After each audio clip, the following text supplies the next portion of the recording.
They say pain changes you, but no one tells you how quiet that change can be, how it starts as a whisper in your bones and grows into a scream that only you can hear. I'm Anna, and at 60 years old, I thought I knew what suffering meant. I was wrong. Every morning, I wake up to the sound of my knees grinding against each other. Bone on bone, the doctor said, like two pieces of sandpaper trying to work together when all they do is tear each other apart. The cartilage that once cushioned my steps disappeared somewhere between my 40th birthday and today, worn away by decades of standing on factory floors, cleaning houses, and raising a son who once looked at me like I hung the moon. I remember the first time the pain hit. Really hit. I was climbing the stairs to my apartment, the same stairs I'd climbed 1,000 times before, when suddenly my right knee gave out. Not a dramatic collapse, just a quiet surrender that sent me grabbing for the railing while tears I didn't expect burned my eyes. That's when I knew something was seriously wrong. The orthopedic surgeon's office smelled like antiseptic and broken dreams. Dr. Harrison, a kind man with gray temples who reminded me of my late husband, spread the x-rays across the lightboard like he was reading my future in shadows and white spaces. "Mrs. Rodriguez," he said, his voice gentle but clinical. "Your knees are completely worn out. Bone-on-bone contact in both joints. Without surgery, you'll be in a wheelchair within 2 years. $22,000. That's what hope cost, apparently." The number hung in the sterile air between us like a death sentence. I'd never asked anyone for help before, not once in 60 years of living. I'd raised Daniel alone after his father died, worked 2 jobs to keep us afloat, saved every penny I could for emergencies that never seemed to end. But $22,000 might as well have been $22 million. If you enjoy stories of resilience and hope, please subscribe to our channel. We're working toward 1,000 subscribers, and it really helps our work. And comment to let us know what city you're watching from. I called Daniel that evening, my hands shaking as I dialed his number. My son, my pride and joy, the boy I'd sacrificed everything for, now a successful marketing executive with a beautiful wife and a house in the suburbs. The boy who used to bring me dandelions and call them bouquets, who once promised he'd take care of me when I got old. "Mom?" His voice sounded distracted, like I was interrupting something important. I could hear classical music in the background, the clink of wine glasses, the soft murmur of adult conversation that spoke of dinner parties and a life I'd never been invited to share. "Daniel, honey, I need to talk to you about something." The words felt foreign in my mouth, heavy with a vulnerability I'd never allowed myself to show. "The doctor says I need surgery, both knees. Without it, I swallowed hard, forcing myself to continue. "I'll be in a wheelchair soon." The silence stretched between us, filled with everything we weren't saying. Finally he spoke. "How much, Mom?" 22,000. The number tasted bitter, like admitting defeat. Another pause. Longer this time. "Jesus, Mom? That's a lot of money." Something cold settled in my chest, but I pushed it away. Of course it was a lot of money. I wasn't naive. But this was Daniel, my son, the person I'd given everything to. Surely he understood that this wasn't just about money. This was about my ability to walk, to maintain the small dignity I had left. "I know it's a lot," I whispered, hating how small my voice sounded. "But I've never asked you for anything before. Not once. I raised you alone, worked double shifts to put you through college. Never asked for help with anything. But I can't do this alone, honey. I need your help." The music in the background seemed to grow louder. Or maybe it was just that his voice grew quieter. "Let me talk to Sarah," he said. "We'll figure something out. Don't worry, Mom. I'll take care of it." Relief flooded through me like warm honey. My son would help. Of course he would. This was Daniel, the boy who used to crawl into my bed during thunderstorms, who'd hugged me so tight after his father's funeral that I thought my ribs might crack. The young man who'd walked across that graduation stage and pointed at me in the audience, mouthing "thank you," while tears streamed down both our faces. "Thank you, baby," I breathed into the phone. "I love you so much." "Love you too, Mom. I'll call you tomorrow with the details." That night, I slept better than I had in months. For the first time since the diagnosis, I allowed myself to imagine a future without constant pain. I pictured walking without wincing, climbing stairs without gripping the railing, Maybe even dancing again like I used to do in my kitchen on Sunday mornings when Daniel was little. I thought about how proud I was of the man my son had become, how all those years of sacrifice had been worth it to see him successful and happy.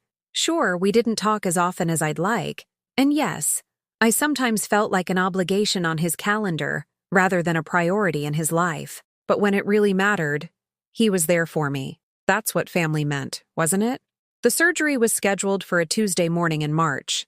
Dr. Harrison's scheduler, a efficient woman named Patricia with kind eyes, walked me through the pre-op instructions with the patience of someone who understood that major surgery was terrifying, no matter how routine it might be for the medical team. "Your son will handle the payment on the morning of surgery," she confirmed, making a note in my file. "We'll need the certified check before we can proceed." I nodded, feeling that warm surge of gratitude again. Daniel had called the day after our conversation to confirm everything was arranged. He'd sounded busy. He always sounded busy these days, but he'd assured me the money would be there. "Don't worry about a thing, Mom," he'd said. "I've got it covered."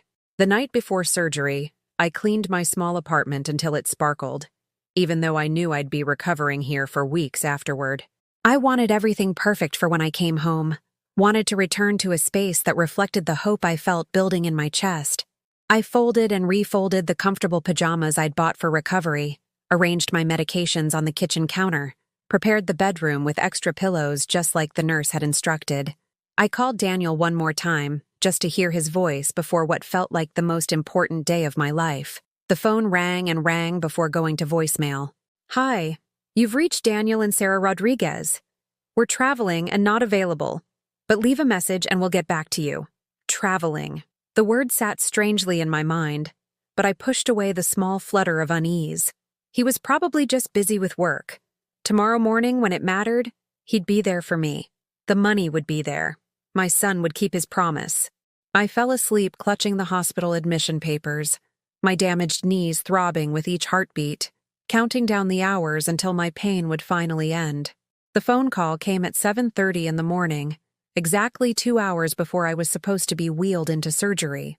I was already dressed in my best blouse, the navy one with tiny flowers that Daniel had complimented years ago, because I wanted to look presentable when I checked into the hospital. Somehow, it felt important to maintain dignity even when you're about to be reduced to a patient in a gown. "Mrs. Rodriguez?" The voice belonged to Patricia, the scheduler from Dr. Harrison's office. But something in her tone made my stomach clench. "I'm calling about your surgery this morning." I gripped the phone tighter, already knowing what was coming but refusing to accept it. "Yes, I'll be there at 9:30 for pre-op. Ma'am, I'm so sorry, but we've had to cancel your procedure. The payment? The certified check your son was supposed to provide?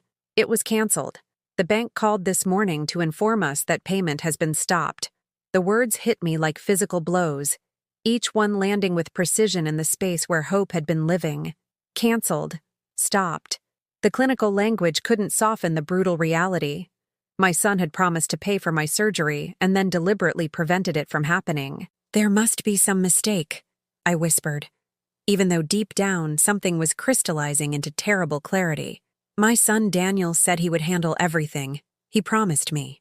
"I understand this is devastating news," Patricia continued, her professional sympathy genuine but ultimately powerless. "If you can arrange alternative payment, we'd be happy to reschedule. But as of right now, we cannot proceed." I hung up without saying goodbye, my hands trembling so violently that the phone clattered onto the kitchen counter. The apartment suddenly felt airless, like all the oxygen had been sucked out through some invisible drain. I sank into the chair where I'd sat just 12 hours earlier, counting down to what I thought would be my salvation. My phone buzzed with a text message. For one wild moment, I thought it might be Daniel, calling to explain the mix-up, to fix whatever technical error had caused this nightmare. Instead, it was a notification from Facebook. Someone had tagged me in a post. I rarely used social media. It felt like a young person's game, full of filtered photos and casual cruelties disguised as humor. But Daniel was active on all the platforms, posting updates about his work achievements, his weekend adventures, his perfectly curated life with Sarah. Sometimes I scrolled through his posts late at night, hungry for glimpses of the son who seemed increasingly like a stranger. The notification led me to Sarah's profile, to a photo that made my world tilt on its axis. There was my son, my Daniel, standing beneath the Eiffel Tower with his arms wrapped around his wife. Both of them were laughing, holding champagne glasses that caught the golden light of what looked like sunset in Paris. The caption read, "Surprise honeymoon. Danny swept me away to the City of Light for our anniversary. Sometimes the best adventures are completely spontaneous. Paris. Anniversary. Blessed sea living our best life." The post was time-stamped from yesterday evening. While I was cleaning my apartment and preparing for surgery, while I was trusting in his promise and believing in his love, Daniel was boarding a plane to Paris with money that should have been saving my ability to walk. I stared at the photo until my eyes burned, trying to reconcile the laughing man in designer clothes with the little boy who used to crawl into my lap when he was scared. $22,000. Enough to fix my knees, to give me years of mobility and independence. Instead, it had bought champagne and hotel rooms and the kind of romantic gesture that would earn likes and hearts from strangers on the internet.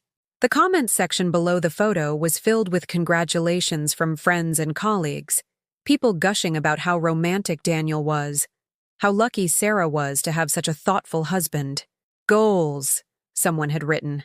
"You two are living the dream," added another. Each comment felt like another small knife twisting in my chest. I tried calling Daniel's phone, knowing it would go straight to international voicemail, but needing to hear his voice, even recorded. "Hi, you've reached Daniel and Sarah Rodriguez. We're traveling internationally and not available for calls, but leave a message and we'll get back to you when we return." Traveling internationally. The casual way he'd mentioned being unavailable suddenly took on a sinister meaning. He'd known. When he made that promise, when he looked me in the eye through the phone and said, "Don't worry, Mom, I'll take care of it." He'd already been planning this trip. The surgery cancellation wasn't a mistake or a misunderstanding. It was a choice. I sat in my kitchen for hours, still wearing that navy blouse with the tiny flowers, watching the morning light shift across walls that suddenly felt like prison bars. The medication bottles I'd arranged so carefully on the counter mocked me with their uselessness. The comfortable pajamas I'd bought for recovery hung in the bedroom like costumes for a play that had been canceled on opening night. The silence in the apartment was deafening. No phone calls from Daniel checking on my surgery. No worried texts asking how I was feeling. Nothing but the terrible quiet of abandonment, the sound of promises breaking one by one like ice cracking on a frozen lake. I thought about all the years I'd worked double shifts to pay for his college, how I'd survived on ramen noodles and generic cereal so he could have name-brand everything. I remembered the Christmas when he was 12 and wanted a bicycle that cost more than I made in a week. I'd taken on extra cleaning jobs, worked until my hands bled from harsh chemicals, just to see his face light up on Christmas morning. The bicycle had been red with silver streamers, and he'd ridden it around our tiny apartment complex for hours, calling for me to watch every trick, every jump, every proud moment. "Look, Mom," he'd shouted. "Look what you got me." Back then, my sacrifices had felt like investments in his happiness, deposits in a bank account of love that I thought would always be there when I needed it. Now I understood the truth that so many mothers learn too late. Children remember the gifts, not the sacrifices. They remember the bicycle, not the bloody hands that paid for it. They remember the college graduation, not the woman who worked 3 jobs to make it possible. My knees throbbed with each heartbeat, a rhythm that seemed to count down the days until I'd be chair-bound, dependent on others for the most basic tasks. Others who, apparently, had better things to do with their money than help the woman who'd given them everything. The afternoon stretched endlessly before me, empty of the recovery period I'd planned, void of the hope I'd carried for weeks. Instead of lying in a hospital bed with new titanium joints, I was trapped in the same broken body, with the added weight of knowing that the one person I'd trusted most in the world had chosen Paris over my pain. I pulled out my phone and looked at Sarah's post again, studying Daniel's face for any sign of guilt or regret. But all I saw was pure joy, the expression of a man celebrating his good fortune, unburdened by thoughts of promises broken or mothers betrayed. He looked younger in the photo, carefree in a way I'd never been able to afford to be. The champagne glasses in their hands probably cost more than I spent on groceries in a month. The hotel room behind them looked like something from a magazine, all luxury and indulgence. This wasn't just a vacation. It was a statement about priorities, about who mattered and who didn't in Daniel's carefully constructed life. Evening fell without fanfare, and I found myself still sitting in the same chair, still wearing the blouse I'd chosen for a surgery that never happened. The apartment had grown dark around me, but I couldn't summon the energy to turn on lights. Darkness felt appropriate for this new reality, this world where love was conditional and promises were just words that could be canceled as easily as a check. Tomorrow, I would have to call Dr. Harrison's office and explain that I couldn't reschedule, that I didn't have $22,000 and no way of getting it. I would have to accept that my mobility had a price tag I couldn't meet, that my pain was less important than someone else's pleasure. But tonight, I sat in the dark and grieved for more than just my knees. I grieved for the son I thought I knew, for the relationship I thought we had, for the woman I used to be who believed that love was enough to guarantee loyalty. That woman had died somewhere between the hospital's phone call and the sight of champagne glasses in Paris, leaving behind someone I didn't recognize, someone who had been foolish enough to trust that blood meant something more than obligation. The days that followed blurred together in a haze of physical pain and emotional numbness. I moved through my apartment like a ghost haunting her own life, each step on my deteriorating knees a reminder of what Daniel had stolen from me. Not just money, hope, the belief that I mattered to the person I'd loved most in this world. I tried to maintain some semblance of normal routine, but everything felt different now. Making coffee in the morning reminded me of the surgery day that never came. Sitting at the kitchen table brought back memories of Daniel as a little boy, eating cereal before school while I packed his lunch with careful love. Even simple tasks like folding laundry became exercises in heartbreak. Each piece of clothing a reminder of all the years I'd cared for him without question or condition. 3 days after the canceled surgery, my neighbor Mrs. Chen knocked on my door. She was a sweet woman in her 70s. A widow like me who understood the particular loneliness of empty apartments and silent phones. We'd developed a friendship over the years, sharing occasional cups of tea and checking on each other during harsh winters, or when one of us was sick. "Anna, dear," she said, her weathered face creased with concern. "I haven't seen you outside in days. Are you feeling all right?" I invited her in, grateful for any human contact that didn't require me to pretend everything was fine. Mrs.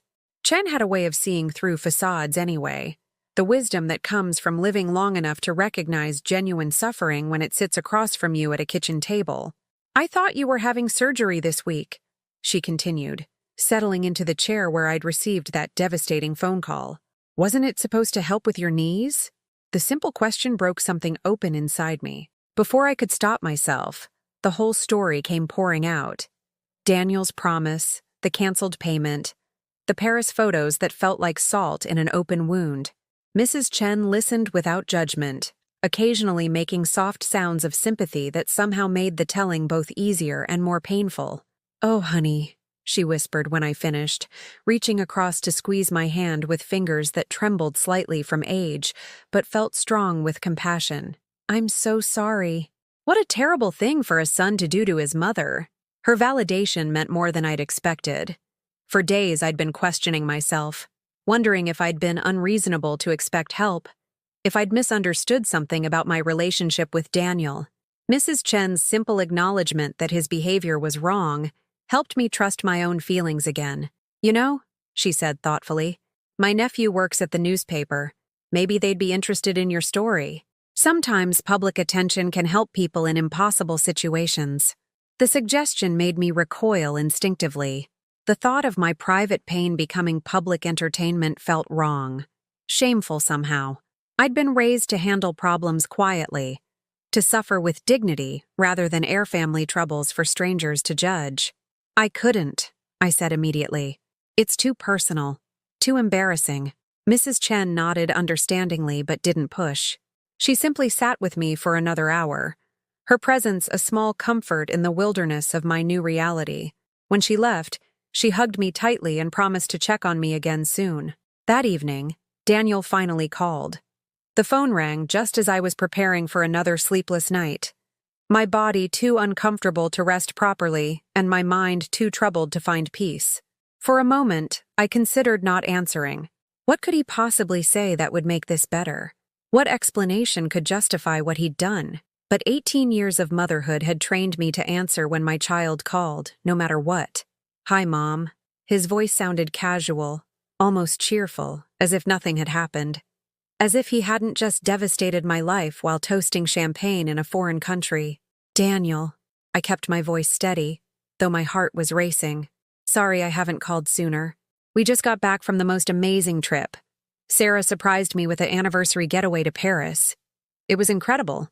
We saw the Louvre, ate at these tiny cafes, walked along the Seine. I posted some pictures if you want to check them out." The casual way he mentioned the trip, as if it had been Sarah's idea, as if the money had materialized from nowhere, made my hands shake with rage I didn't know I possessed. He was rewriting history in real time, transforming his betrayal into a romantic gesture that had nothing to do with me. "I saw the pictures," I said quietly. "Oh, good. Weren't they beautiful? The city is just magical. We're already talking about going back next year, maybe for a longer stay." He paused, and I could hear him taking a drink of something. "How are you doing, Mom? How did the surgery go?" The question hung in the air between us like a loaded weapon. He knew exactly how the surgery had gone. He was the reason it hadn't happened at all. Yet here he was, asking with the innocent curiosity of someone who had no involvement in my medical care whatsoever. I had two choices. I could confront him directly, force him to acknowledge what he'd done, or I could play along with his fiction and see how far he was willing to take it. Something cold and calculating had awakened in me over the past few days, a survival instinct I didn't know I possessed. "The surgery was canceled," I said evenly. "The payment didn't go through." "Oh no." His surprise sounded genuine, Oscar-worthy in its sincerity. "What happened? I thought everything was arranged." "The check was canceled. The bank said payment was stopped." A pause. Then, "That's so weird. I can't imagine what went wrong. Did you talk to the bank?" "Maybe there was some kind of technical error." Technical error. As if $22,000 could disappear by accident. As if certified checks canceled themselves without human intervention. As if his own bank records wouldn't show exactly what had happened and when. "There was no error, Daniel." I let the words hang between us, heavy with implication. Another pause, longer this time. When he spoke again, his tone had shifted slightly, becoming more defensive. "Look, Mom, I said I'd help if I could, but things got complicated. Sarah's been under a lot of stress at work, and the doctor said she needed a vacation. Sometimes you have to prioritize your immediate family, you know? Immediate family." The phrase cut deeper than any physical blade could have. After 60 years of life, 37 years of being his mother, 18 years of raising him alone, I had been reclassified. I was no longer immediate family. I was extended, optional, someone whose needs could be deferred when more important people required attention. "I understand," I said, though I understood nothing except that the son I'd raised no longer existed. In his place was a stranger who could look me in the eye and lie with the practiced ease of someone who'd been doing it for longer than I'd realized. "I knew you'd understand, Mom. You've always been so reasonable about everything. Look, maybe we can revisit the surgery thing later, when our finances are more stable. In the meantime, have you tried physical therapy? Sometimes that can be just as effective. Physical therapy for bone-on-bone joint destruction. It would have been laughable if it weren't so cruel." He was offering me Band-Aids for a severed artery, suggesting I manage my way through a problem that required surgical intervention to solve. "Maybe," I agreed, too tired to fight anymore. "Great. And hey, we should have you over for dinner soon. Sarah's been asking about you." Another lie, delivered with the same casual confidence as all the others. Sarah had never asked about me. If anything, she seemed to view me as an inconvenient reminder of Daniel's life before her, an obligation that interfered with their perfectly curated existence. "That would be nice," I said, knowing the invitation would never come. We talked for a few more minutes about meaningless things. The weather, a movie he'd seen, his work projects that always seemed more important than anyone else's problems. I played my part perfectly, the understanding mother who accepted whatever scraps of attention her successful son could spare. When we hung up, I sat in the dark for a long time, processing what had just happened. Daniel hadn't just stolen my surgery money, he'd stolen my reality. He'd rewritten our family history to cast himself as a loving son who'd tried to help but couldn't, and me as a reasonable mother who understood when circumstances didn't allow for assistance. In his version of events, there was no betrayal, no broken promise, no son who'd chosen vacation champagne over his mother's ability to walk. There was only an unfortunate medical situation that couldn't be resolved right now, and a family that supported each other through difficult times. But I knew the truth. I'd seen the photos, heard the lies, felt the casual dismissal of my pain, and somewhere in the darkness of my apartment, something began to shift. The grief was still there, and the physical pain, and the crushing disappointment. But underneath all of that, something harder was taking shape. I thought about Mrs. Chen's suggestion about the newspaper, about making my story public. Maybe shame wasn't something I needed to carry alone. Maybe the people who should feel ashamed were the ones living in houses bought with other people's sacrifices, toasting their good fortune while their mothers sat in darkness, abandoned and forgotten. Daniel had taught me something valuable in his betrayal. Blood doesn't guarantee loyalty, and love without action is just a word people use to make themselves feel better about their choices. But he'd also underestimated something crucial about the woman who'd raised him. I might have been broken, but I wasn't finished. And sometimes, the quietest people make the loudest statements when they finally decide to speak.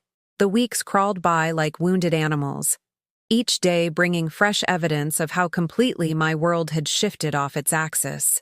The pain in my knees worsened daily, as if my body understood that hope for relief had died and decided to stop fighting the inevitable deterioration. Some mornings I couldn't get out of bed without gripping the nightstand and pulling myself upright, my joints screaming in protest against movements that had once been automatic.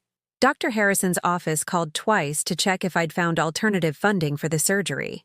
Each conversation was a small death, Patricia's professional kindness making it worse somehow.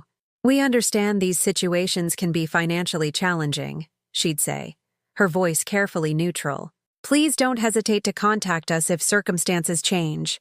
Circumstances. As if Daniel's betrayal was weather that might shift with the seasons. As if $22,000 might fall from the sky like rain after a drought. I started avoiding places where I might encounter people I knew. The grocery store became a minefield of potential conversations about my health, well-meaning neighbors asking how the surgery had gone. I learned to shop at odd hours, early morning or late evening when the aisles were mostly empty except for shift workers and insomniacs buying comfort food they'd eat alone. The isolation was perhaps the cruelest part.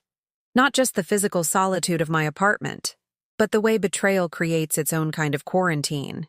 Who do you tell when your own child has abandoned you? What words exist to explain that kind of loss without sounding bitter, pathetic, like one of those elderly women people cross the street to avoid? I tried calling my sister Maria in Phoenix, but we'd never been particularly close, and the conversation felt stilted, performative. She had her own problems. Grandchildren to babysit, a husband with diabetes, the endless complications of a life fully lived. When I mentioned Daniel's travel schedule interfering with my surgery plans, she made sympathetic noises and changed the subject to safer ground. The worst moments came at night, when pain and insomnia conspired to trap me in a cycle of memories and regrets. I'd lie in the dark replaying every conversation with Daniel from the past year, searching for clues I'd missed. Signs that this betrayal had been building long before I'd asked for help. Had he always seen me as a burden? When I'd called excited about his promotion last Christmas, had he been counting the cost of maintaining a relationship with his aging mother? When I'd sent cards for his birthday, his anniversary, every holiday that mattered, had those gestures felt like obligations rather than expressions of love? I started noticing things I'd been blind to before. The way he never asked about my health unless I brought it up first. How he'd stopped mentioning future plans that might include me, holidays, family gatherings, the vague someday promises about trips we'd take together when I retired. The casual way he'd started referring to Sarah and me when discussing decisions, as if they were a complete unit that required no input from anyone else. The photo albums Mrs. Chen had helped me retrieve from high shelves became both comfort and torture. Pictures of Daniel as a baby, his face round and trusting, completely dependent on me for everything from food to love. Daniel at 5, gap-toothed and proud, showing off his first day of school backpack. Daniel at 16, sullen and embarrassed by my presence at his basketball games, but secretly pleased when I cheered the loudest. Daniel at 22, college graduation day, his arm around my shoulders as we posed for photos I'd treasured for years. In that picture, his smile looked genuine. His hug felt real. When had that changed? When had I become someone to tolerate rather than treasure? I found myself studying that graduation photo obsessively, as if I could decode the exact moment our relationship began its slow slide toward indifference. The woman in the picture looked so proud, so certain that all her sacrifices had been worthwhile. She believed she'd raised a good man, someone who would honor the love that had shaped him. That woman felt like a stranger now, naive and foolish in her certainty that blood created unbreakable bonds. The bills kept coming, of course. Utility payments, groceries, the small maintenance costs of keeping an aging body fed and housed. My savings, never substantial to begin with, dwindled with frightening speed. Without the restaurant cleaning job I'd lost when my knees got too bad for the constant standing and bending, my income had shrunk to just Social Security and the small pension from the factory where I'd worked for 15 years. Numbers don't lie the way people do. The mathematics of poverty are brutally honest about what's sustainable and what isn't. By my calculations, I had maybe 6 months before serious choices would have to be made. Cheaper housing, further from Daniel's suburb, but also further from the medical care I increasingly needed. The irony wasn't lost on me. In trying to avoid helping with my surgery, Daniel had created a situation where I might have to move closer to him anyway, seeking the kind of low-income senior housing that his prestigious neighborhood tolerated only because federal law required it. Would he be embarrassed then? Would Sarah worry about property values when her mother-in-law became the old woman shuffling through their upscale grocery store with food stamps and coupon books? Spring arrived without fanfare.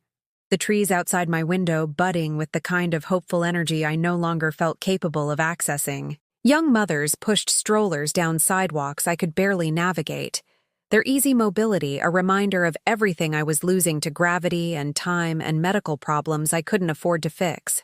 I watched them sometimes from my kitchen window, these women with their whole lives ahead of them, and wondered if they had any idea how quickly things could change.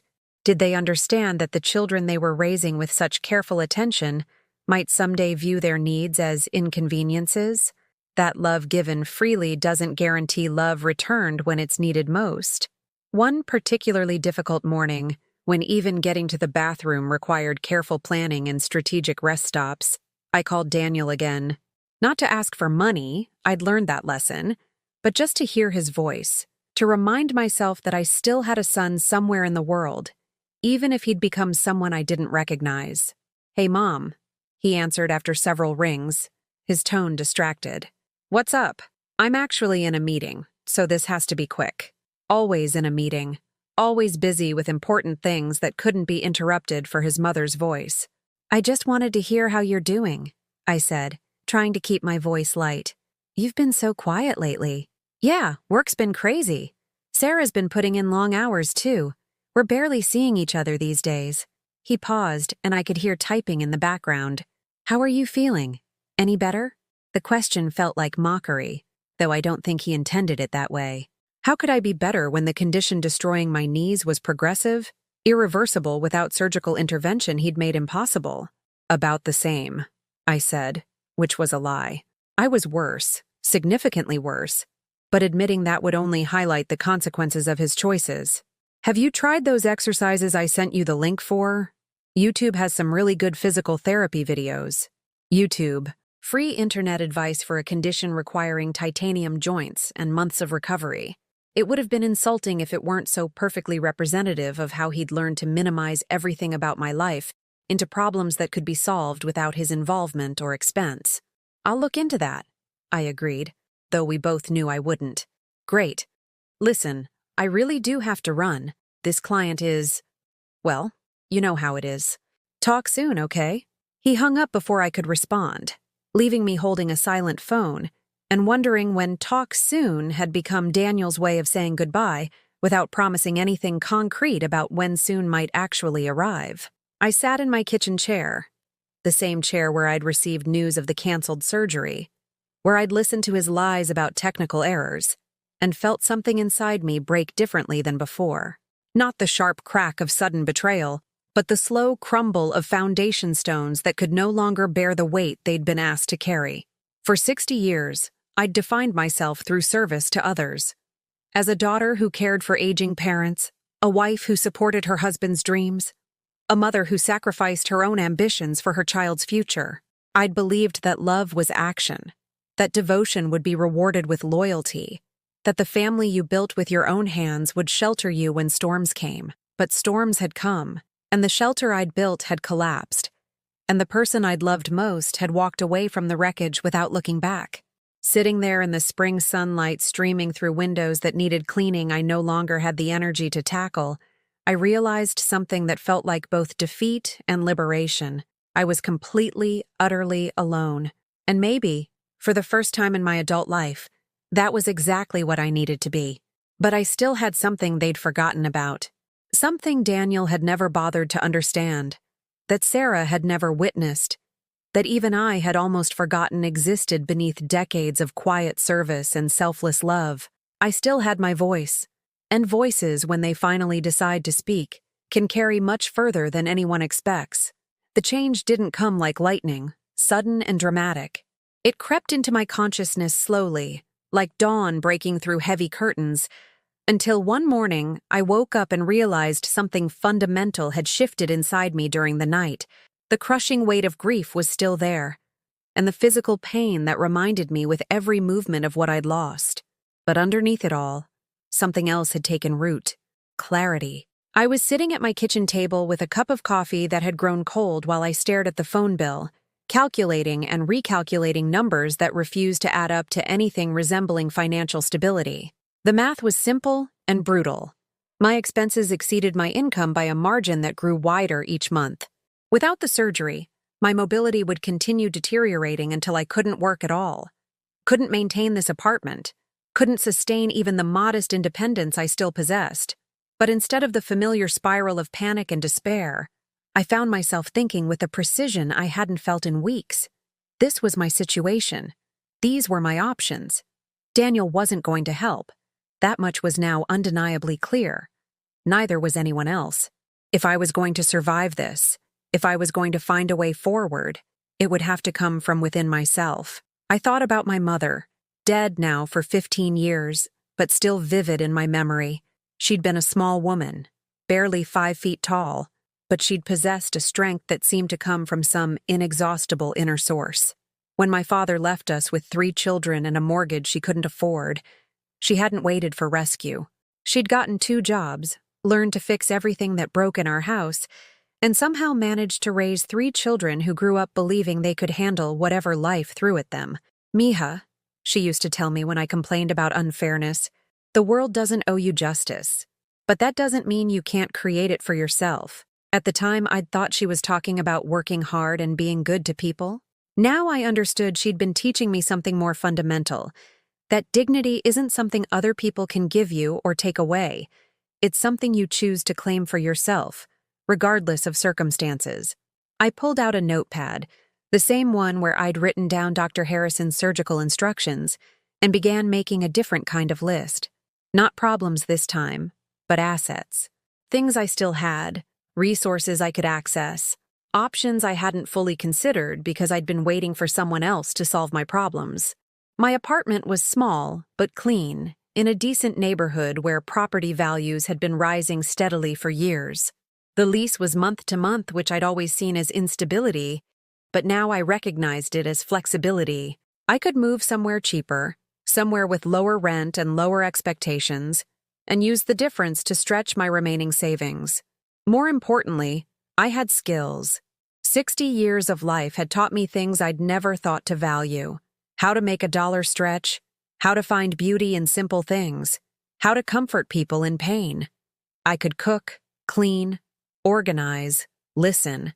In a world full of young people who'd grown up with money, those abilities might be worth more than I'd realized.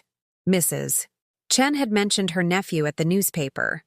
At the time, the suggestion had felt like exposure, like airing private shame for public consumption. But what if I'd been thinking about it wrong? What if my story wasn't shameful but illuminating? What if other people needed to hear that they weren't alone in being abandoned by children they'd sacrificed everything to raise? I thought about all the women like me, mothers who'd worked multiple jobs to pay for college educations, who'd gone without so their children could have more, who'd believed that love was an investment that would pay dividends when they needed help the most. How many of us were sitting in our own kitchens, feeling ashamed of needing assistance from the very people we'd spent decades assisting? Maybe shame was the wrong emotion. Maybe anger was more appropriate. That afternoon, I did something I hadn't done since before my world fell apart. I got dressed in my best clothes, put on makeup, and went for a walk through the neighborhood. My knees protested with every step, but I ignored them with a determination that surprised me. I had places to go and things to see, and pain wasn't going to stop me from reclaiming my right to exist in the world. The library was 6 blocks away, a distance that would have been nothing before my condition worsened, but now required strategic planning and rest stops. I made it, though, settling into one of the comfortable chairs in the periodical section with a sense of accomplishment that felt disproportionate to the simple act of walking to a building I'd visited hundreds of times before. I spent 3 hours reading everything I could find about medical fundraising, about people who'd overcome impossible financial circumstances, about the resources available to seniors facing health crises. Most of the stories were depressing, bureaucratic nightmares and waiting lists that stretched for years. But some were different. Some were about people who'd found creative solutions, who'd refused to accept that their circumstances were unchangeable. One article particularly caught my attention.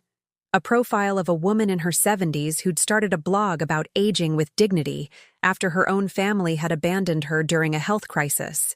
Her story wasn't exactly mine, but the emotions she described were identical.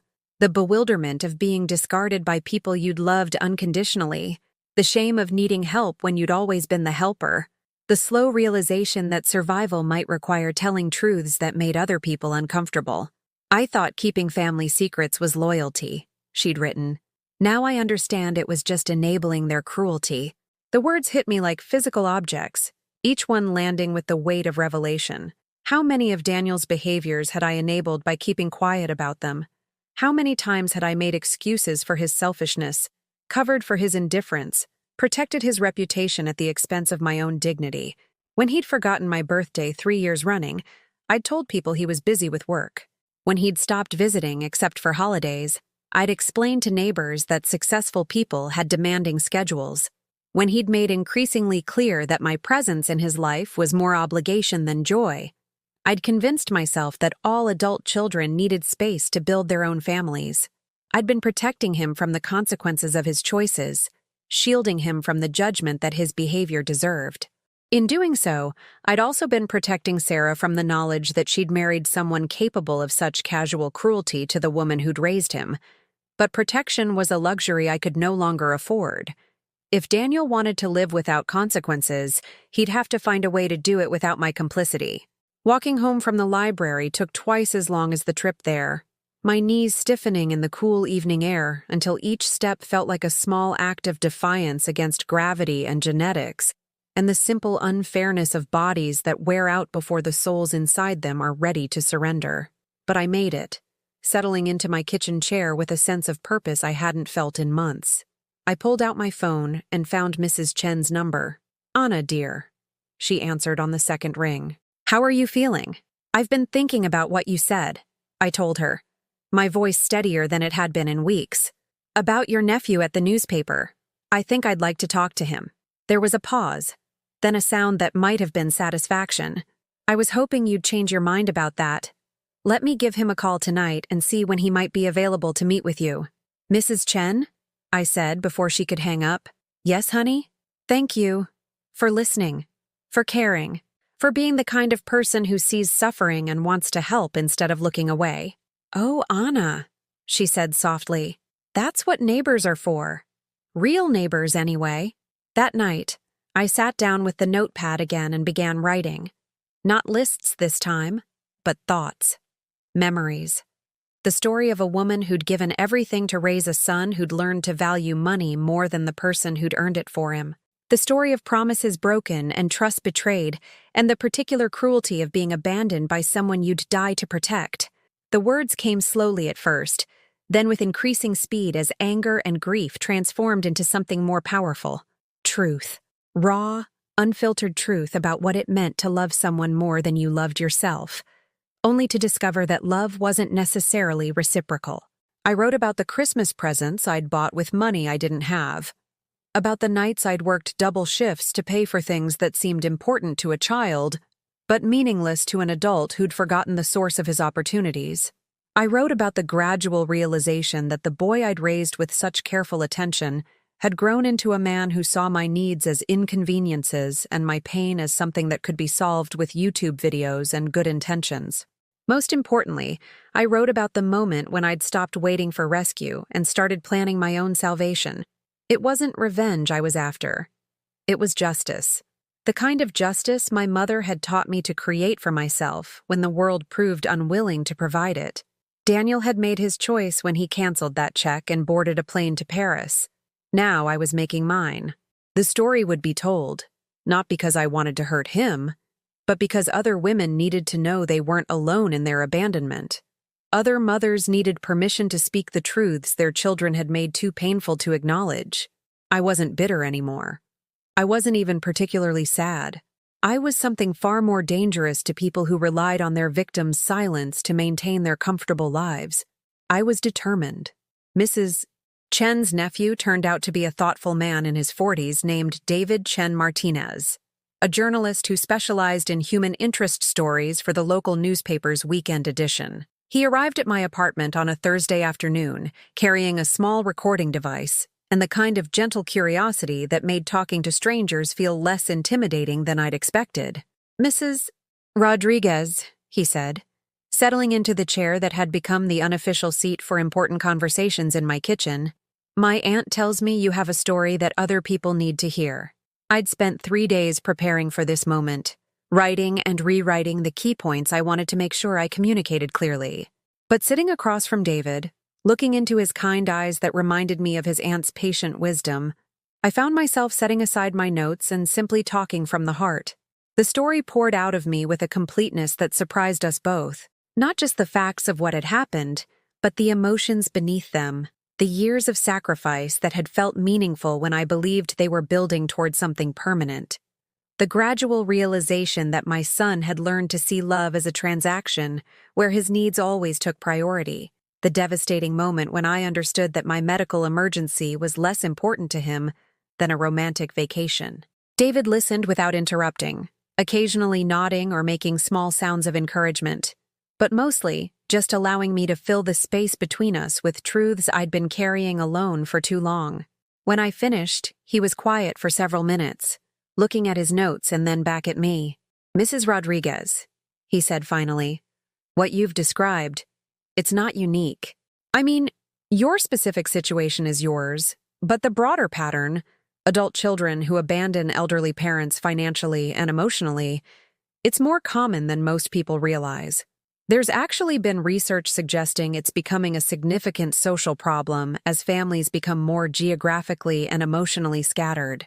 The knowledge that I wasn't alone in this experience felt both comforting and tragic. How many other women were sitting in their own kitchens, wondering what they'd done wrong to deserve abandonment by the children they'd raised with such careful love? "Would you be willing to let me check some of the details you've shared?" David asked. "I don't doubt your account, but good journalism requires verification. The hospital records about the canceled surgery, for instance, or your son's social media posts about the Paris trip." I nodded, understanding that credibility mattered if this story was going to help anyone. "I have screenshots of the Facebook posts," I told him, "and all the paperwork from Dr. Harrison's office." Over the next week, David conducted what he called due diligence, confirming dates and details and building a comprehensive picture of what had happened. He spoke with Patricia at Dr. Harrison's office, who confirmed the canceled payment and rescheduled surgery date. He reviewed the social media posts that documented Daniel's trip to Paris during the exact time period when my surgery should have been taking place. Most importantly, he reached out to Daniel directly, giving him an opportunity to respond to the allegations before the story was published. David called me on a Tuesday evening to share Daniel's response. He confirmed the basic facts, David reported, but his framing is quite different from yours.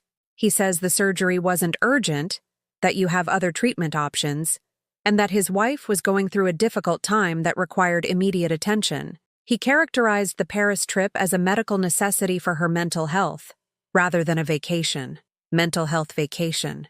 I had to admire the creativity, the way Daniel could transform champagne toasts under the Eiffel Tower into therapeutic intervention. Sarah's stress had apparently been so severe that it required immediate treatment at 5-star hotels and Michelin-starred restaurants, while my bone-on-bone joint destruction could wait indefinitely for YouTube physical therapy videos to take effect.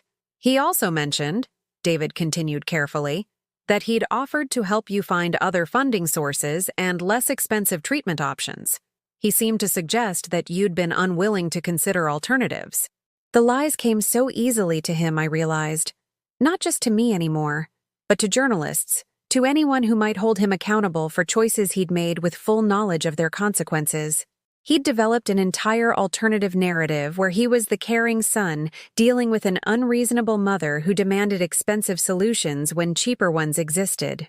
What other funding sources? I asked David. What less expensive alternatives? He's never mentioned any of those things to me. I asked him to be specific about those offers, David replied. He said he'd have to get back to me with details, but he never did. Of course he didn't, because those offers existed only in the story he'd constructed to protect himself from the judgment his actions deserved. The article was published on a Saturday morning in the Weekend Human Interest section. David had titled it, "When the Children We Raise Don't Remember: One Mother's Story of Medical Crisis and Family Abandonment." It was a fair piece, presenting both sides while allowing the facts to speak for themselves about who was telling the truth. But what happened next surprised everyone, including David. By Monday morning, the newspaper's website had received over 300 comments on the article.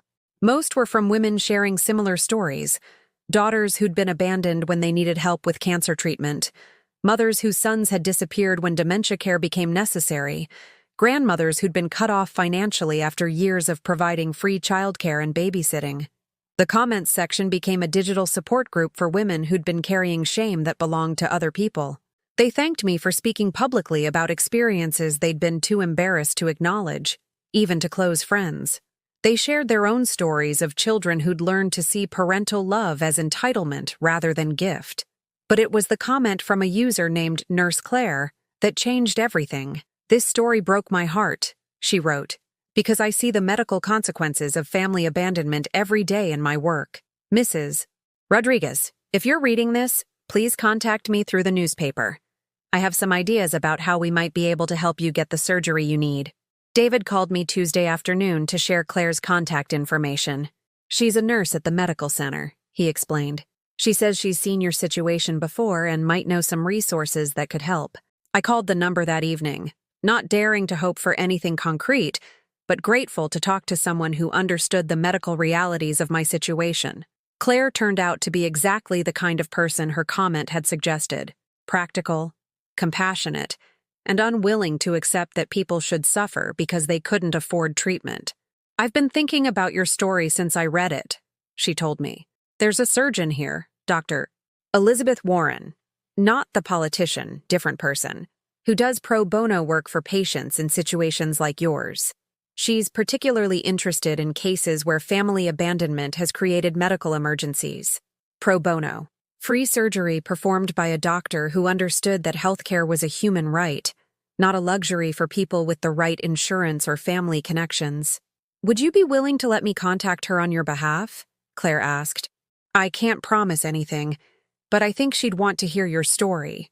Hope felt dangerous after so much disappointment, but I found myself saying yes anyway. What did I have to lose except the pride that had already been thoroughly demolished? 3 days later, Dr. Warren's office called to schedule a consultation. The appointment was set for the following Tuesday at 2 p.m., and I was told to bring all my previous medical records and imaging studies. I spent the weekend in a strange state of suspended animation, afraid to believe that this might actually lead somewhere, but unable to completely suppress the possibility that my story of abandonment might somehow transform into a story of unexpected rescue by strangers who cared more about my well-being than my own son did. Monday night, I called Mrs. Chen to update her on everything that had developed since David's article was published. "Anna, dear," she said, her voice warm with satisfaction, "I told you that speaking up might open doors you didn't know existed. Sometimes the help we need comes from the most unexpected places. I keep thinking I should call Daniel," I admitted. "Let him know what's happening. Part of me still feels like I should give him a chance to, I don't know, make this right somehow." Mrs. Chen was quiet for a moment before responding. "Honey, you spent months giving him chances to make this right.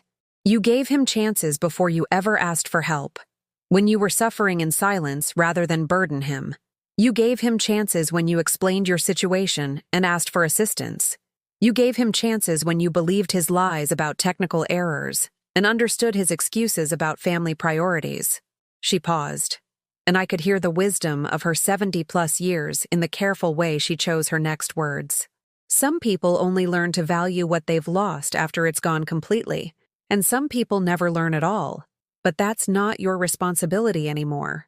Your responsibility now is to accept the help that's being offered by people who see your worth, instead of begging for scraps from someone who's made it clear that your well-being isn't his priority." She was right, of course. Daniel had made his choice when he boarded that plane to Paris. Now other people were making different choices. To help, to care, to see my situation as worthy of attention and assistance. I didn't owe him warnings about consequences he'd created through his own decisions. I didn't owe him opportunities to swoop in at the last minute and claim credit for solving problems he'd caused. For the first time in months, I was exactly where I needed to be, moving forward without looking back, accepting help from people who offered it freely, rather than begging for assistance from someone who saw my needs as inconvenience. Tomorrow, I would meet with Dr. Warren and find out if strangers could provide what my own son had denied me. Tonight, I would sleep better than I had since this whole nightmare began, knowing that my voice had been heard and my story had mattered to people I'd never met. The quiet fire that had been building inside me for weeks now burned steady and sure. I was no longer the woman who waited for rescue. I was the woman who saved herself, with help from friends she hadn't known she had. Dr. Elizabeth Warren's office felt different from the sterile medical spaces I'd grown accustomed to over the past months. The walls were painted in warm earth tones, and original artwork from local artists created an atmosphere that spoke of healing rather than just treatment.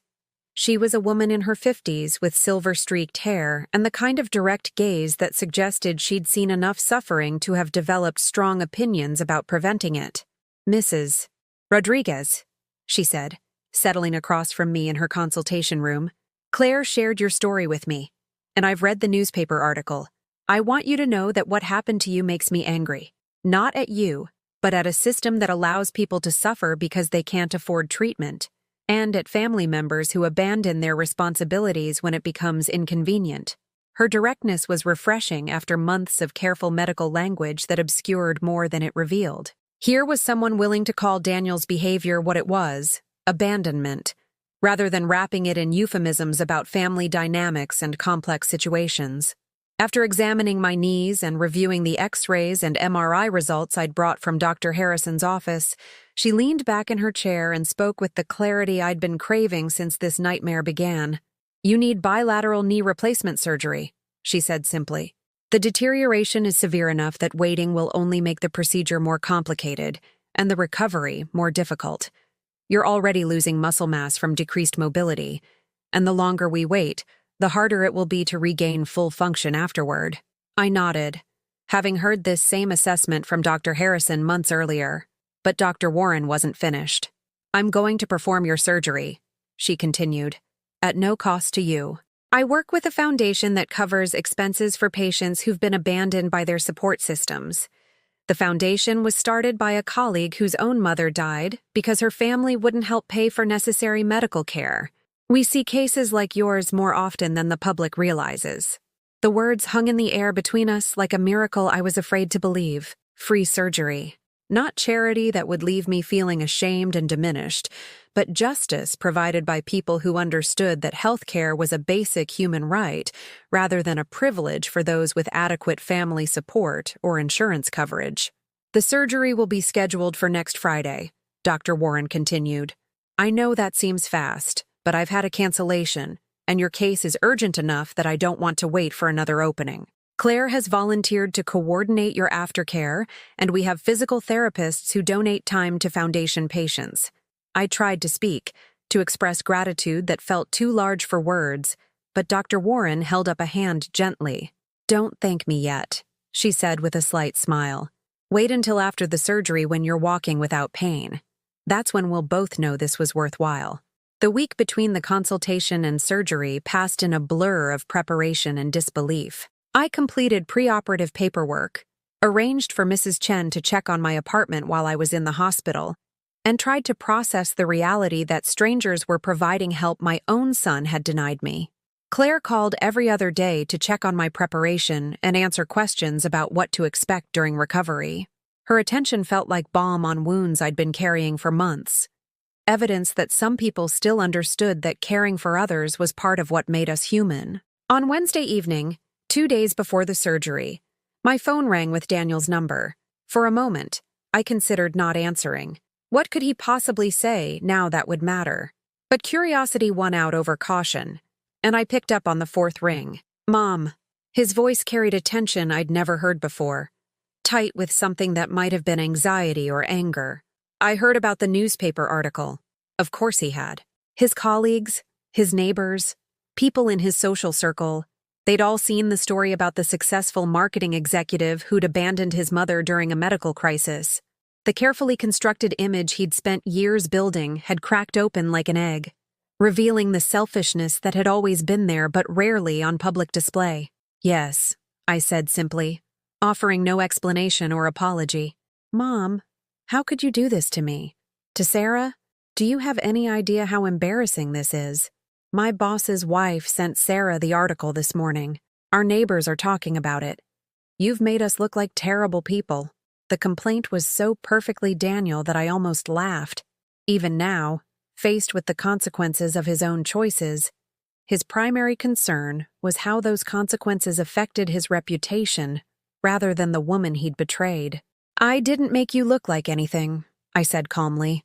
I simply told the truth about what happened.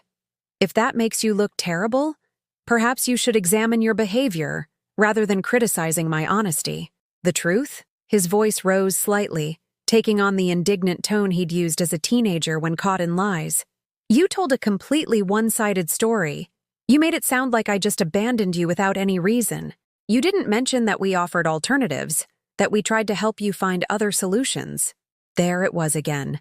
The alternative reality where he'd been helpful and I'd been unreasonable. The fictional narrative he'd constructed to protect himself from accountability. What alternatives, Daniel? I asked quietly. What other solutions? Because I'm sitting here looking at my phone records, and I don't see any calls from you offering assistance. I'm looking at my email, and I don't see any messages with resources you researched on my behalf. What I see is a son who promised to help and then canceled payment so he could take his wife to Paris instead. Silence stretched between us, filled with everything we both knew, but only one of us was willing to acknowledge. You don't understand the pressure I'm under, he said finally. The expectations. Sarah's been struggling with anxiety, and her therapist said she needed a break from stress. Sometimes you have to prioritize your immediate family. Immediate family. The phrase still stung, but now it carried different weight. He was telling me explicitly that after 37 years of being his mother, I'd been reclassified as extended, optional, someone whose needs could be deferred indefinitely while more important people received attention. I understand perfectly, I told him. You made your priorities clear when you chose champagne in Paris over your mother's ability to walk. That was your choice, Daniel. Just like telling my story was mine. Mom, please. Now his voice carried a note of desperation that would have broken my heart months earlier. "Can't you call the newspaper and tell them you exaggerated? That there was a misunderstanding? People at work are looking at me differently. Sarah's family is asking questions. This is ruining everything. Everything. His reputation, his marriage, his carefully curated life where he was the successful son who'd risen above his modest background to achieve prosperity and respect. My pain had never threatened any of those things, but my voice apparently could destroy them overnight. "I won't be calling anyone to retract the truth," I said firmly, "but I will tell you something else since you called. I'm having surgery on Friday. The surgery you said I didn't really need, that could wait indefinitely while you focused on your immediate family. Dr. Elizabeth Warren is performing it for free because she believes that people shouldn't suffer due to family abandonment." Another silence. This one longer and heavier than the first. "Surgery?" Daniel's voice had changed again, becoming smaller, uncertain. "But I thought the doctor said there were other options." "Dr. Harrison said there were no other options except surgery or a wheelchair," I corrected. "You chose to remember it differently because it was easier than admitting you'd condemned your mother to disability for the sake of a vacation." "Mom, He started to say something, then stopped. When he spoke again, his voice carried a note of panic. "What if something goes wrong? What if there are complications? Why didn't you tell me this was happening? Why didn't I tell you?" The question was so absurd it took my breath away. "Daniel, you canceled my original surgery and took a vacation with the money. You've spent months minimizing my condition and suggesting YouTube videos as treatment. You just told me that your wife's anxiety was more important than my medical emergency. And now you're asking why I didn't consult you about accepting help from people who actually care about my well-being?" The sound of his breathing filled the silence between us, quick and shallow like someone processing information that didn't fit his carefully constructed worldview. "I want to be there," he said finally, "for the surgery. I should be there." "No," I said without hesitation. "You shouldn't. You forfeited the right to be present for my medical care when you decided my health wasn't worth your financial support. Claire and Mrs. Chen will be there. People who've earned the privilege of caring about me through their actions rather than their genetics." "Mom, please," he said, and now his voice was breaking in a way that might have moved me before I'd learned the difference between genuine remorse and fear of consequences. "I'm your son. I should be there. Let me fix this." "You can't fix this, Daniel," I told him, feeling a calm certainty that surprised me with its completeness. "You can't undo the choice you made when you prioritized your pleasure over my pain. You can't erase the months you let me suffer while you lived in luxury paid for with money that should have bought my mobility. And you can't claim the right to be present for my healing when you were absent during my crisis." I paused, letting the weight of those words settle between us before continuing. "But you can learn from this," I added. "You can become the kind of person who keeps promises instead of breaking them. The kind of man who honors the woman who raised him instead of abandoning her when she needs help. That work starts with acknowledging what you did wrong, not with asking me to lie about it to protect your reputation." The call ended with him hanging up without saying goodbye, leaving me holding a silent phone and feeling lighter than I had in months. The conversation I'd been dreading had finally happened, and I'd survived it without apologizing for telling the truth or accepting responsibility for consequences he'd created through his own choices.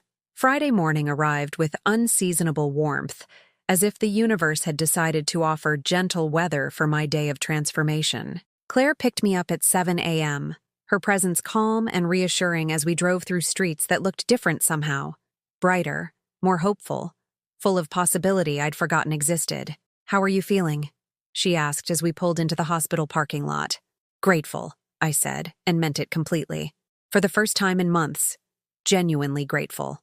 The surgery lasted 4 hours, and I woke up in recovery with new titanium joints, and the absence of pain I'd forgotten was possible.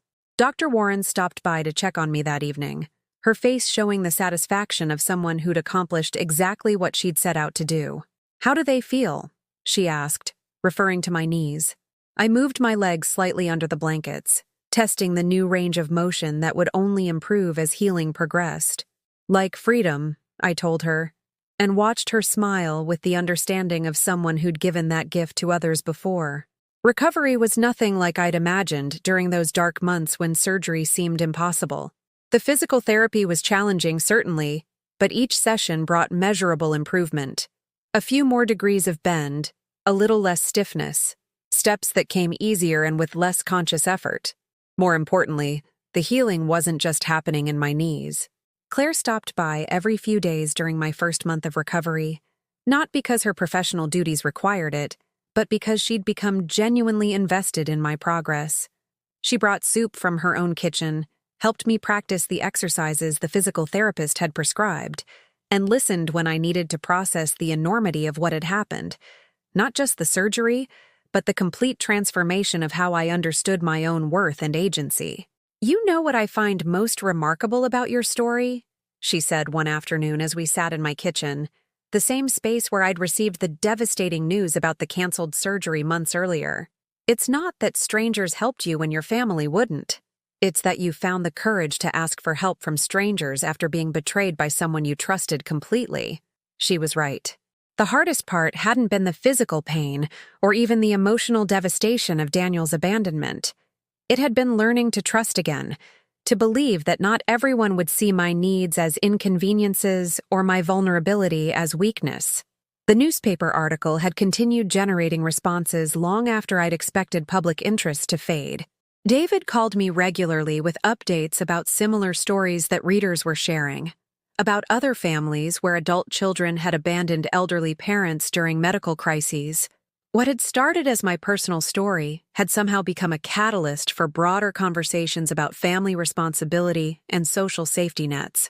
"You've given permission for a lot of people to speak truths they were keeping secret," David explained during one of our check-in calls.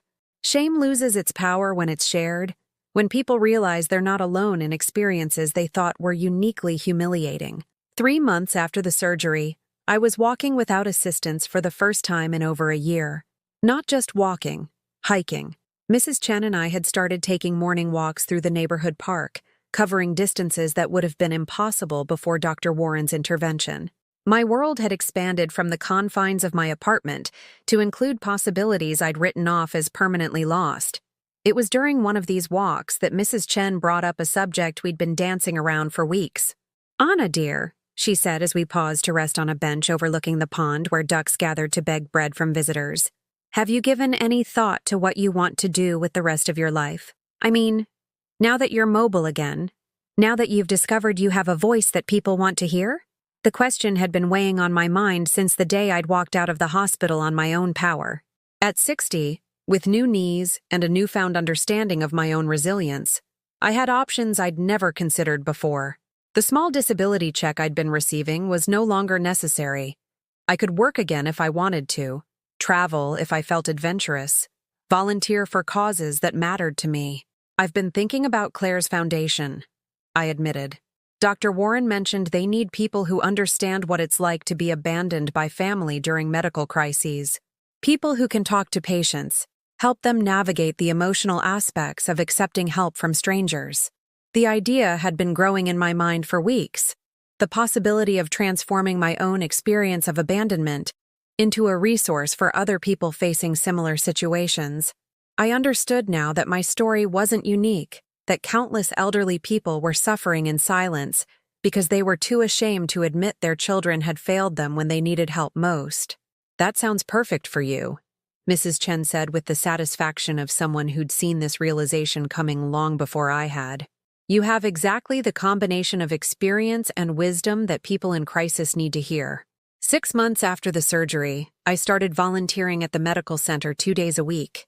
My role was informal but crucial, talking to patients who'd been abandoned by their families, helping them understand that accepting help from strangers wasn't charity, but justice, sharing my own story when it might provide comfort or perspective. The work was emotionally demanding but deeply satisfying. I met women who'd been raising grandchildren because their own children were addicted or absent, only to be abandoned themselves when they needed medical care. I spoke with men whose successful children lived in distant cities and visited once a year, leaving their parents to navigate health crises alone. I listened to stories of financial abuse, emotional neglect, and the particular cruelty of being discarded by people you'd sacrificed everything to raise. But I also witnessed transformations. Patients who'd arrived defeated and ashamed left with renewed dignity and hope. People who'd believed they deserved abandonment learned to see their situations clearly, not as personal failures, but as evidence of other people's moral failings. It was during my 9th month of volunteer work that Daniel made contact again. The call came on a Tuesday evening while I was preparing dinner, moving through my kitchen with the ease that new knees and renewed purpose had made possible. I'd been expecting some kind of outreach eventually. Holidays were approaching, and his guilt had probably been building since our last conversation, when he'd learned about the surgery too late to claim any role in facilitating it. "Mom?" His voice carried a tentativeness I'd never heard before, the uncertainty of someone who'd lost the automatic assumption that he'd be welcomed regardless of his behavior. "Hello, Daniel," I said neutrally, continuing to chop vegetables for the stir-fry I was making for dinner, a meal that required standing and moving in ways that would have been impossible before Dr. Warren's intervention. I wanted to check on you, see how you're doing. It's been a long time since we talked. 9 months.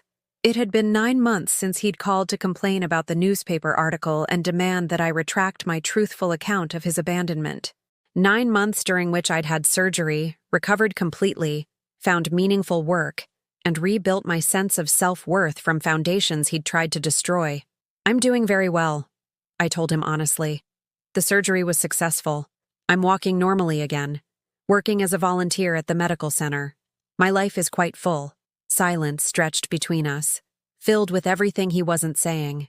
I could imagine him processing the reality that I'd not only survived his abandonment, but thrived despite it, that the crisis he'd created had somehow transformed into opportunity he hadn't been present to witness. That's good, Mom. I'm glad you're feeling better. Better. Such an inadequate word for the complete transformation I'd undergone. The journey from broken victim to empowered advocate that had begun with his betrayal and culminated in my discovery of purpose beyond motherhood. "Daniel," I said, setting down my knife and giving him my full attention. "Why are you calling?" Another pause. When he spoke again, his voice carried a weight I'd never heard there before, perhaps genuine remorse, though it was hard to distinguish from self-pity. "I've been thinking a lot about what happened, about the surgery, the money, the choices I made. Sarah and I have been having some problems, and she says some things about the way I treated you. She thinks I was wrong. Sarah thinks he was wrong. Not his own conscience, not his own moral compass, but his wife's judgment of his behavior toward the woman who'd raised him. Even his attempts at accountability required external validation rather than internal recognition of wrongdoing. What do you think, Daniel? I asked quietly. Not what Sarah thinks. What do you think about the choices you made? The question hung between us like a test he hadn't studied for, a moment of truth that required him to examine his own behavior, rather than deflecting responsibility onto circumstances or other people's opinions. I think, he stopped, started again. I think I was scared of the responsibility, of the money, of what helping you might mean for my own security. And I convinced myself that your situation wasn't as urgent as it was, that there were other options, because it was easier than admitting I was choosing my own comfort over your well-being. The admission was more honest than anything he'd said to me in years, perhaps ever. For a moment, I felt an echo of the love I'd carried for him throughout his childhood, when his potential for goodness had seemed unlimited and his capacity for cruelty hadn't yet revealed itself. But honesty about past mistakes didn't erase their consequences, and self-awareness didn't automatically restore broken trust. I appreciate you telling me that, I said carefully. But Daniel, understanding why you made harmful choices doesn't undo the harm. You didn't just deny me financial help, you lied to me about it, gaslighted me when I questioned what happened, and prioritized your reputation over my well-being when the truth became public. I know, he said quietly. I know, and I'm sorry. I'm so sorry, Mom. Is there any way to fix this? Any way to make things right between us? The question I'd been dreading and hoping for in equal measure. Part of me, the part that had loved him unconditionally for 37 years, wanted to say yes immediately, to forgive and forget, and return to the familiar patterns of our relationship. But I'd learned too much about my own worth to settle for reconciliation without genuine change. That depends, I said slowly, on what fixing things means to you. If you're asking whether I'll pretend the abandonment never happened so you can feel better about yourself, the answer is no. If you're asking whether I'll resume our old relationship where I accept whatever attention you're willing to spare while you prioritize other people's needs over mine, the answer is also no. I paused, collecting my thoughts before continuing. But if you're asking whether I'm willing to build a new relationship based on honesty and mutual respect, where my needs matter as much as yours, and my voice is heard rather than dismissed, that's a conversation we could have. Over time. With consistent actions rather than just words. What would that look like? He asked, and I could hear genuine curiosity rather than just the desire to resolve his guilt as quickly as possible. It would look like you acknowledging publicly what you did, rather than expecting me to protect your reputation from the consequences of your choices, I said. It would look like you understanding that trust has to be rebuilt through actions, not just apologies. It would look like you recognizing that I have a life and purpose beyond being your mother, and that relationship requires investment from both parties. I want to try, he said, and something in his voice suggested he might actually mean it. I want to be the son you deserve to have all along. Then prove it, I said simply. Not with grand gestures or expensive gifts, but with consistent respect and genuine interest in my well-being. With actions that match your words over time. We talked for another 20 minutes about practical things. His work, my volunteer activities, the possibility of a visit that would be an actual visit rather than an obligation he fulfilled to manage his guilt. When we hung up, I felt neither triumph nor disappointment, just the quiet satisfaction of someone who'd stated her boundaries clearly and refused to compromise her dignity for the sake of maintaining a relationship that had become harmful. Whether Daniel would follow through on his promises remained to be seen. I hoped he would, for both our sakes, but my happiness no longer depended on his choices. I'd learned to create my own sense of family with people like Mrs. Chen and Claire, people who'd earned their place in my life through kindness rather than genetics. Standing in my kitchen that evening, preparing a meal I could make because strangers had given me mobility my own son had denied, I felt something I hadn't experienced in years. Complete contentment with my own company and choices. I'd survived abandonment and discovered that being alone wasn't the same as being lonely. I'd found my voice and learned that speaking truth was more powerful than keeping peace. Most importantly, I'd realized that love freely given was beautiful, but love that had to be earned through silence and self-denial wasn't love at all. The woman who'd sat in this same kitchen 9 months earlier, devastated by betrayal and facing a future of increasing disability, was gone. In her place was someone stronger, wiser, and infinitely more valuable than she'd ever known. Someone who understood finally that the most important relationship she needed to nurture was the one with herself. I learned that sometimes the people who break you also teach you how unbreakable you really are. And sometimes, the silence that once felt like defeat becomes the loudest statement you'll ever make.